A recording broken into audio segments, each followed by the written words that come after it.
Hello दोस्तों, स्वागत है आपका sociology classes bye Rajput Sunny के हमारे यूट्यूब चैनल पे। तो आइए देखते हैं प्रश्न संख्या 101 से। तो प्रश्न है, निम्नलिखित में से कौन सा एक कथन सही है। एमाइल दुर्खीम के अनुसार विसामान्यता का सकारात्मक प्रकार भी हो सकता है क्योंकि इससे सांस्कृतिक शुद्धता को सुरक्षित रखने में सहायता मिलती है। अगला, इससे राज्य तथा पुलिस की आवश्यकता को वैध करने में मदद मिलती है। इससे समाज में परिवर्तन लाने में मदद मिलती है, या इससे व्यक्ति को अपनी कुंठाएं दूर करने में सहायता मिलती है। तो दुर्खीम कहते हैं विचलन या समानता सकारात्मक हो सकती है क्योंकि इससे समाज में परिवर्तन लाए जा सकते हैं।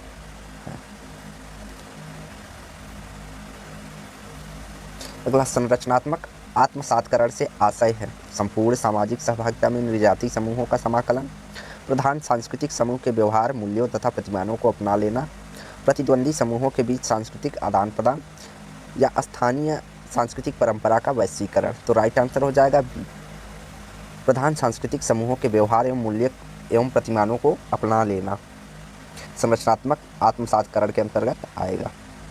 अगला, निम्नलिखित में से कौन सा युग्म सुमेलित नहीं है। स्वदर्पण का सिद्धांत कुले से संबंधित है। परा अहम अल्फ्रेड एंड क्रोबर, तो परा अहम अल्फ्रेड एंड क्रोबर से न होकर फ्रायड से संबंधित है। सामूहिक अंतर्विवेक इमाइल दुर्खीम से और दूसरे की भूमिका जीएच मीड से संबंधित है। अगला, निम्नलिखित में से किस एक समुदाय में बहु विवाह और बहुपति विवाह दोनों को प्रोत्साहित किया जाता है। खासी, गारो, नागा, नायर। तो नायर जनजाति में एक या एकाधिक पुरुष या स्त्री विवाह बंधन में बंधते हैं। ऐसे विवाह को बहु विवाह कहते हैं। इसका एक प्रकार बहुपति विवाह होता है, तो एक विवाह बहुपत्नी विवाह होता है। यह देहरादून की जॉन बाबर की परगना, टिहरी, गढ़वाल, शिमला की पहाड़ियों में रहने वाले एस राजपूत और नीलगिरी की पहाड़ियों में रहने वाले खेड़ा कोटा, लद्दाखी के बोटा, मद्रास के तियानग्राम, मालाबार के नायर, हवान कम्बाल पूर्ववासियों और कुछ समय पश्चात छोटा नागपुर की संथाल और मध्य भारत की उराव जनजाति में भी प्रचलित थी। अगला, जबकि सामाजिक परिस्थिति का अर्थ कर्तव्य और अधिकारों का संग्रहण है, तो सामाजिक भूमिका का क्या आशय होगा।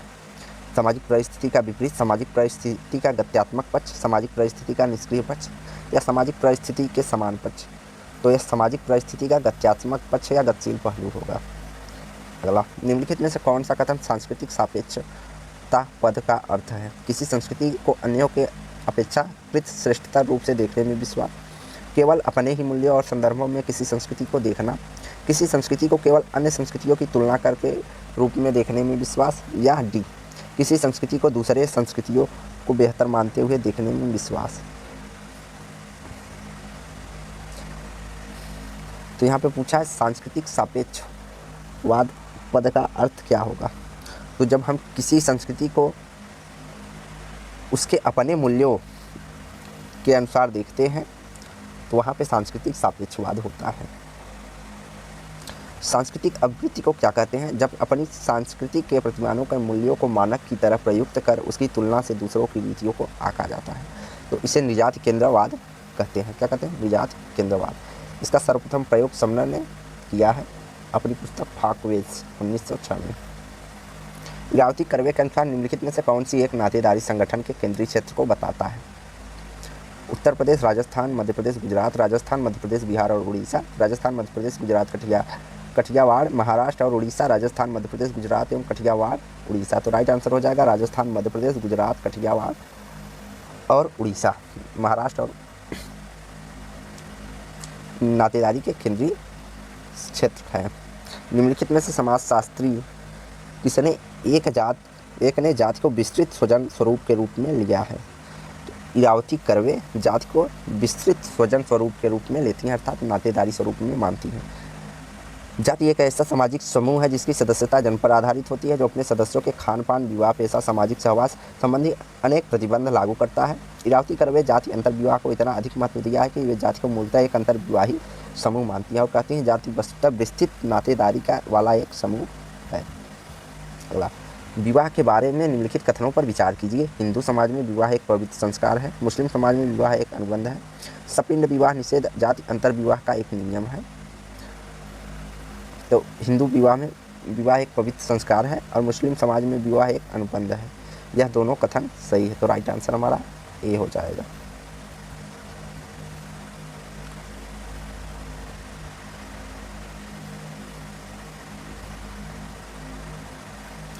सॉरी, पवित्र संस्कार नहीं, धार्मिक संस्कार है, तो राइट आंसर हमारा बी होगा। हिंदू विवाह में धार्मिक संस्कार माना जाता है।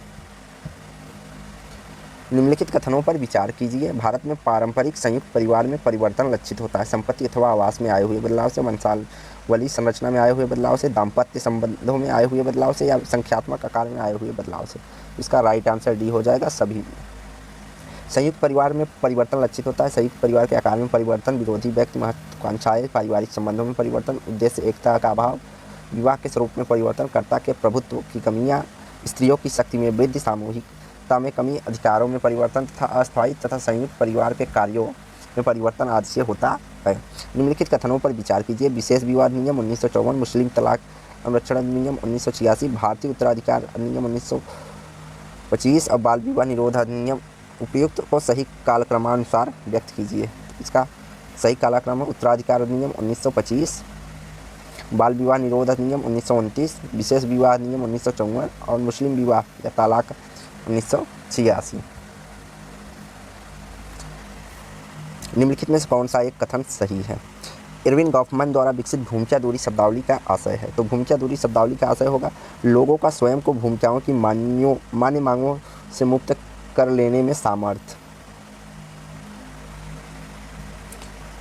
अगला, आभ्यंतरिक सामाजिक नियंत्रण किसे कहेंगे? सीखने की वह प्रक्रिया जो अपने व्यवहार को नियंत्रित करने हेतु मूल्यों एवं प्रतिमानों को आत्मसात किया जाता है।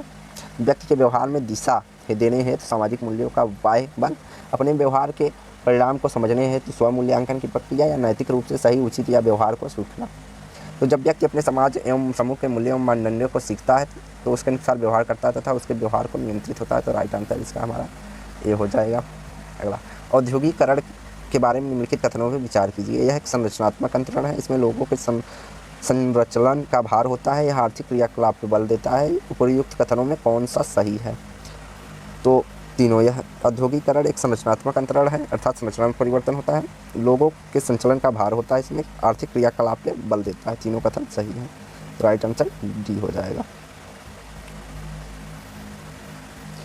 अगला, निम्नलिखित कथनों पर विचार कीजिए। परंपरागत रूप से श्रम नियमों में संरचनात्मक प्रक्रिया थी जो संघ बनाने के लिए स्थापित राजनीतिक अधिकारों से बनी है।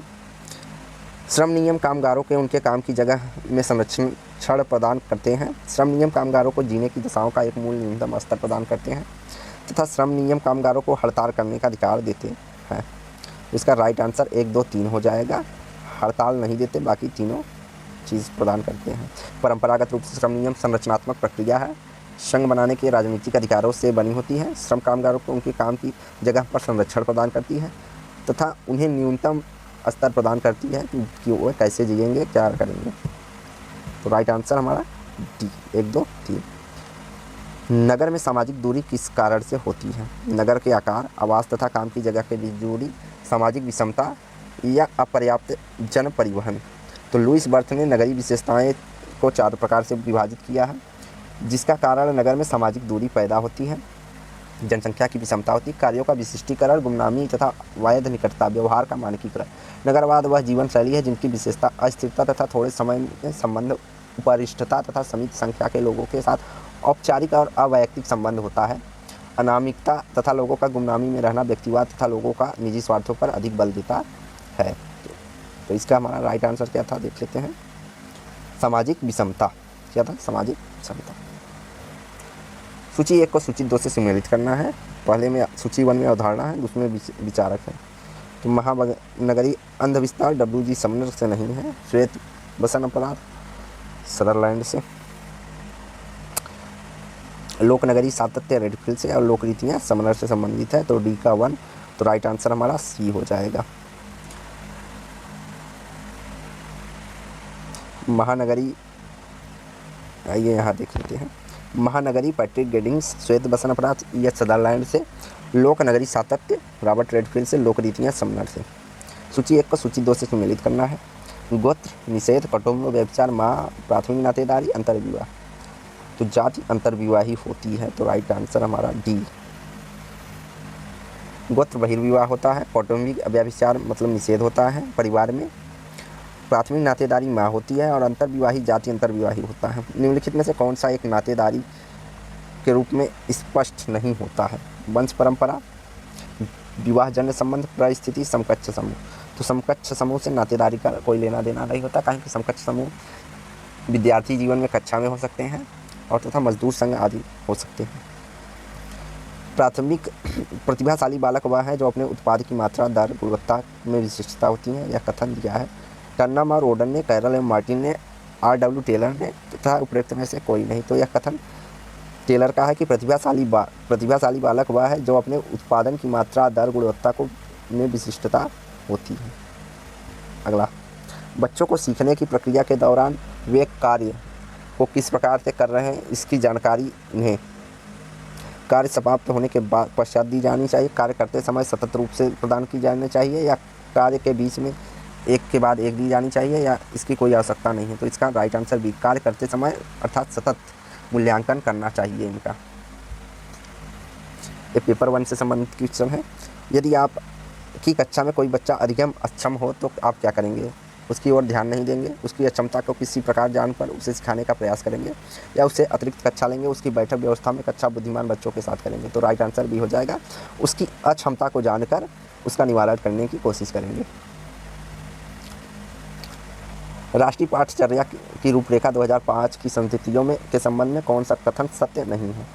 विश्वविद्यालयों को राजनीतिक रूप से मुक्त रखना, ज्ञानवाह जीवन से जोड़ना या राष्ट्र के प्रजातांत्रिक मूल्यों का सम्मान, परीक्षाओं में लचीला। इसका राइट आंसर हमारा ए हो जाएगा कि राष्ट्रीय पाठचर्या की रूपरेखा 2005 की संस्थितियों के संबंध में कौन सा कथन सत्य नहीं है? तो हमारा बाकी तीनों सत्य हैं। ज्ञान के वाह जीवन से जोड़ना, राष्ट्रीय प्रजातांत्रिक मूल्यों का सम्मान, परीक्षाओं में लचीलापन। अगला, बच्चों को भाषाई विकास के लिए जरूरी है कि उनको अधिक से अधिक अपने विचार व्यक्त करने के अवसर देना चाहिए। भाषाई कौशलों को विकास हेतु गतिविधियाँ आयोजित की जानी चाहिए। लिखना, पढ़ना, बोलना तथा सुनने का बस अभ्यास होना चाहिए या सभी? तो इसे या सभी होना चाहिए। अगला, प्रयोजना विधि के प्रतिपादक हैं दुर्खीम, पेट्रो, किलपैट्रिक, सुकरात। तो इसका राइट आंसर किलपैट्रिक। प्रयोजना विधि के प्रतिपादक किलपैट्रिक है। प्रयोजना विधि के प्रतिपादक किलपैट्रिक है। इसका मूल विधि का उद्देश्य बच्चों को नियंत्रित विभिन्न क्रियाकलापों द्वारा ऐसे कौशल को विकसित करना जो उनके जीवन के वास्तविक परिस्थितियों के साथ जुड़े होते हैं। अगला, मूल्यांकन प्रक्रिया के 3 महत्वपूर्ण बिंदु हैं: उद्देश्य, अधिगम एवं मूल्यांकन, छात्र अध्यापक उद्देश्य, छात्र समाज अधिगम के अनुभव, छात्र परीक्षा के परिणाम। तो इसका राइट आंसर उद्देश्य, अधिगम, अनुभव एवं मूल्यांकन के उपकरण। अगला, कक्ष का वातावरण होना चाहिए शांत, शोरगुल से भरा, अनुशासन से पूर्ण, मित्रतापूर्ण। तो जिसका राइट आंसर डी हो जाएगा, मित्रतापूर्ण। कक्ष में सुचारू रूप से रखने के लिए महत्वपूर्ण है कक्ष का वातावरण मित्रतापूर्ण होना चाहिए। कठोर शिल्प उपागम में किस सिद्धांत पर आधारित है? औद्योगिक, इंजीनियरिंग, व्यावसायिक, अनुदेशन। तो कठोर शिल्प उपागम हमारा इंजीनियरिंग उपागम सिद्धांत पर आधारित होता है। किशोरावस्था में बच्चे किस प्रकार की समस्या का सामना करते हैं? शारीरिक और मानसिक परिवर्तन में समायोजन, अपने साथियों के साथ समायोजन, माता पिता में से समायोजन, पढ़ाई संबंधी समायोजन। तो किशोरावस्था में बालक शारीरिक एवं मानसिक समायोजन करना का सामना करते हैं समझ। तो किशोरावस्था में विचारशील व्यक्ति बाल्यावस्था से परिपक्वता की ओर संक्रमण या बढ़ता है। इस अवस्था में बालक सामान्यतः शारीरिक बदलाव होते हैं तथा मानसिक समायोजन करने में कठिनाई महसूस करता है। भूख और प्यास है व्यक्ति प्रेरक, जन्मजात प्रेरक, सामाजिक प्रेरक या अर्जित प्रेरक। तो भूख और प्यास जन्मजात प्रेरक के उदाहरण हैं। कक्ष में शिक्षक व विद्यार्थियों के मध्य संप्रेषण होना चाहिए। पाठ्यपुस्तक केंद्रित, विद्यार्थी केंद्रित, शिक्षक केंद्रित या उद्देश्य केंद्रित। तो यह उद्देश्य केंद्रित होना चाहिए। यदि कोई बच्चा विद्यालय में हमेशा देर से पहुंचता है तो आप क्या करेंगे? तो हम उसे बातचीत करके उसे लेटाने का कारण जानने का प्रयास करेंगे। अगला, वर्तमान समय में शिक्षा का सबसे उपयुक्त उपागम कौन सा है? व्यवहारवादी उपागम, सृजनवादी उपागम, संरचनात्मक उपागम, मानवतावादी उपागम। तो वर्तमान समय में सृजनवादी अर्थात प्रैक्टिकली उपागम बहुत ही उपयुक्त है। स्कूलों में अधिकतर शिक्षकों में अपने छात्रों के लिए किसका सर्वाधिक अभाव पाया जाता है? स्नेह का, क्रोध का, दोषारोपण का, घृणा का। तो स्कूलों में अधिकतर शिक्षकों में बच्चों के प्रति घृणा नहीं पाई जाती है। कक्ष में बैठक व्यवस्था कैसी होनी चाहिए? कक्षा में कराई जा रही गतिविधियों के अनुरूप। इसका राइट आंसर ए हो जाएगा। कक्ष में बैठक की व्यवस्था कक्षा में कराई जाने वाली गतिविधियों के अनुरूप होनी चाहिए। अंतर्वैयक्तिक बुद्धि से तात्पर्य हमारा विभिन्न व्यक्तियों के समझने का कौशल होता है। अगला, वर्तमान समय में शिक्षक की भूमिका है। तो वर्तमान समय में शिक्षक की भूमिका एक सुगमकर्ता के रूप में होती है। प्रारंभ में शिक्षक शिक्षण पद्धति विद्यालय के वास्तविक गत्यात्मक शक्ति रहा है, किंतु उसकी भूमिका समयानुसार बदलती रही। आज के समय में शिक्षक सुगमतापूर्वक कर्ता के रूप में देखा जाता है। आपको क्या लगता है कि आपकी कक्षा में कुछ बच्चे बहुत तेज़ गति से सीख रहे हैं और कुछ बहुत धीमे गति से? इस परिस्थिति में आप क्या करेंगे? तेज़ गति से सीखने वाले बच्चों को आगे बढ़ने देंगे, धीमी गति से सीखने वाले बच्चों पर ध्यान नहीं देंगे, या इस बात पर कोई ध्यान नहीं देंगे, या तेज़ गति से सीखने वाले बच्चों की सहायता धीमी गति से सीखने वाले बच्चों को सिखाने हेतु लगेंगे? तो ऑप्शन नंबर डी हमारा सही है। कि ऐसी स्थिति को बेहतर है कि तेज़ गति से सीखने वाले बच्चों की सहायता से धीमी गति से सीखने वाले बच्चों को सिखाने के लिए ली जाए। शिक्षण अधिगम प्रक्रिया में दृष्टि से एक अच्छा शिक्षक वह है जो कक्षा में बातचीत रोकने में सफल हो, बात करने में वाले को दंडित करे, उदासीन हो, या जो सोचता हो कि बातचीत सीखने से संसाधन के रूप में उपयोग किया जाए। तो राइट आंसर हमारा डी हो जाएगा कि बातचीत को संसाधन के रूप में उपयोग करें। संसाधन के रूप में उपयोग करें अर्थात कक्षा में वाद विवाद प्रतियोगिता करा दें, किसी टॉपिक को देकर उनसे चर्चा कराए आदि। परीक्षा में विद्यार्थियों को किस प्रकार से प्रश्न पूछे जाने चाहिए? वस्तुनिष्ठ स्मृति समझ एवं आधारित, वस्तुनिष्ठ विषय आधारित, समझ एवं अनुप्रयोग आधारित, केवल वस्तुनिष्ठ। तो इसका राइट आंसर सी हो जाएगा, समझ एवं अनुप्रयोग आधारित होना चाहिए। एक कक्षा में बहुभाषी विद्यार्थी हैं, यह स्थिति उत्पन्न करती है। शिक्षण अधिगम प्रक्रिया में बाधा, विद्यार्थियों के मध्य सामंजस्य की समस्या, अध्यापक में कुंठा, सीखने के समृद्ध संसाधन। तो एक कक्षा में बहुभाषी विद्यार्थी सीखने के समृद्ध संसाधन का प्रयोग करना चाहिए। अगला, यदि कक्षा में पढ़ाते समय आपको महसूस होता है कि अचानक सभी बच्चे पढ़ने में रुचि नहीं ले रहे हैं, तो आप क्या करेंगे? कोई ध्यान नहीं देंगे, पढ़ना जारी रहेंगे, पढ़ाना बंद कर देंगे, बच्चों को ध्यान देने को कहेंगे, कारण जानने की कोशिश करेंगे। तो हम उसका कारण जानने की कोशिश करेंगे कि बच्चा क्यों ध्यान नहीं दे रहा है। निष्पत्ति लब्धि AU का सूत्र होता है AQ/MA/CA × 100। तो इसका राइट आंसर डी हो जाएगा, AU/MA × 100। यहाँ पे निष्लब्धि AQ बराबर हो जाएगा शैक्षिक उपलब्धि के आकलन, महत्वपूर्ण सूचना है। इसमें शैक्षिक आयु एजुकेशनल एज, EA का मतलब मानसिक आयु मेंटल एज, अनुपात बटे 100 का गुना करके प्राप्त करते हैं। तो मानसिक आयु अनुपात निष्पत्ति लब्धि AQ बराबर शैक्षिक आयु और मानसिक आयु × 100। अगला, उच्च प्राथमिक स्तर पर शिक्षक को क्रियात्मक शोध का ज्ञान होना चाहिए, क्योंकि वे इसके माध्यम से बच्चों की समस्या की पहचान कर सुधार करने में कौशल कर पाएंगे। तो इसका राइट आंसर ए हो जाएगा। क्षेत्रीय भूगोल शिक्षण की कौन सी विधि उपयोगी होगी? प्रदर्शनी, मुक्त अवलोकन और अप्रत्यक्ष अवलोकन। तो क्षेत्रीय भूगोल का शिक्षण देने के लिए प्रदर्शन अर्थात बच्चों को दिखाकर देना अधिक उपयोगी होगा। प्रदर्शन करना। प्राथमिक स्तर पर सामाजिक विज्ञान शिक्षण का सबसे प्रभावी और उपयुक्त तरीका है। तो करके सीखना सबसे प्रभावी एवं उपयुक्त तरीका है। Learning by doing. अगला, निम्न में से कक्षा में सबसे अच्छा लोकतंत्र दर्शाता है? बच्चों का कक्षा में कहीं भी बैठने की अनुमति, कक्षा के पाठ्यक्रम अनुभवों के बारे में फैसला करने की अनुमति प्रदान करना, कक्षा में गतिविधियों में छात्र की अधिकतम भागीदारी अनुमोदित प्रदान करना, या कक्षा में बच्चे प्रशासनिक दिनचर्या को प्रोत्साहित करना। तो कक्षा में गतिविधियों में छात्रों की अधिकतम भागीदारी की अनुमति प्रदान करना एक अच्छा लोकतंत्र दर्शाता है। एक सरकारी संस्था में धार्मिक समारोह का आचरण भारत में धर्मनिरपेक्षता के किस उद्देश्य का उल्लंघन है? एक धार्मिक समुदाय से दूसरे में अपना प्रभुत्व नहीं जमा सकता, एक धार्मिक समुदाय के कुछ सदस्यों में अन्य सदस्यों का हावी हो सकते हैं, राज्य व्यक्ति को धार्मिक स्वतंत्रता का हनन नहीं कर सकता, या राज्य किसी विशेष धर्म का समर्थन नहीं करता। तो राज्य किसी विशेष धर्म का समर्थन नहीं करता, राइट है।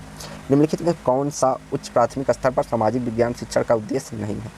मानव जाति व अन्य प्रकार की जाति के निवास स्थान के रूप में पृथ्वी की समझ को विकसित करना, वैश्विक संदर्भ में इसके इलाके, राज्य, क्षेत्र और देश का अध्ययन करना, समकालीन विश्व के अतीत का अध्ययन करना, देश के सामाजिक और राजनीतिक आर्थिक संस्थाओं को कामकाज समझने में सहायता करना। तो इसका राइट आंसर हमारा सी हो जाएगा, समकालीन विश्व अतीत का अध्ययन करना उच्च प्राथमिक स्तर सामाजिक विज्ञान के शिक्षण का उद्देश्य नहीं है। बाकी मानव जाति, अन्य प्रकार की जाति, निवास स्थान, पृथ्वी की समझ को विकसित करना है, वैश्विक संदर्भ में एक इलाके से राज्य, क्षेत्र आदि के बारे में अध्ययन करना, देश, सामाजिक, राजनीतिक और आर्थिक कामकाज को समझने में सहायता करना, ये तीनों है, बाकी चौथा नहीं है। तो राइट आंसर हमारा सी हो जाएगा। तो आज का यही समाप्त करते हैं। वीडियो को लाइक एंड शेयर करें, चैनल को सब्सक्राइब करें। धन्यवाद। क्विज करने के लिए हमारे टेलीग्राम चैनल को ज्वाइन करें।